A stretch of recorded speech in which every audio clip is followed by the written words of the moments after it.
ધારી ગીર પૂર્વના સરસિયા રેન્જ હેઠળ આવતી લુવારિયા વીડીમાં એક ગર્ભવતી સિંહણના મોતના મામલે વન વિભાગ એક્શન મોડમાં આવ્યો છે.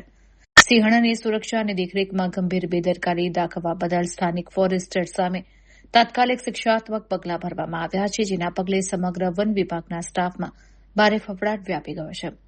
સરસિયા રાઉન્ડના જવાબદાર ફોરેસ્ટર ચેતન ગેવરિયાની ફરજમાં બેદરકારી સામે આવતા જૂનાગઢ વર્તુળના મુખ્ય વન સંરક્ષક રામરતન નાલાએ આ ઘટનાને અત્યંત ગંભીરતાથી લીધી છે.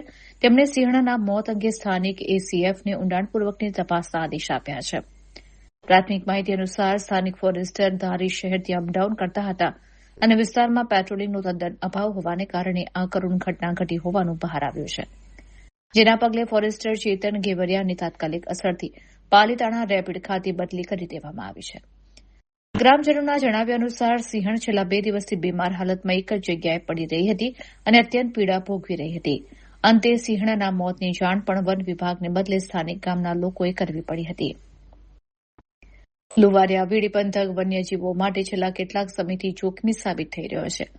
અગાઉ પણ સરસિયા રાઉન્ડની આ જ વીડીમાં બીમારીને કારણે વન્યજીવોના મોત નોંધાઈ ચૂક્યા છે. એટલું જ નહીં, આશરે 1 વર્ષ પહેલા આ જ લુવારિયા વીડી વિસ્તારમાં સિંહના હુમલા કે અન્ય કોઈ કારણે માનવ મૃત્યુની ઘટના ઘટી હોવા છતાં વન વિભાગ દ્વારા કોઈ નક્કર પગલાં કે કાયમી કડક આયોજન કરવામાં આવ્યું ન હતું.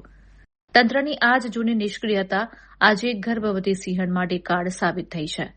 હાલમાં ઉચ્ચ અધિકારીઓ દ્વારા મામલે કડક તપાસનો દોર શરૂ કરવામાં આવ્યો છે.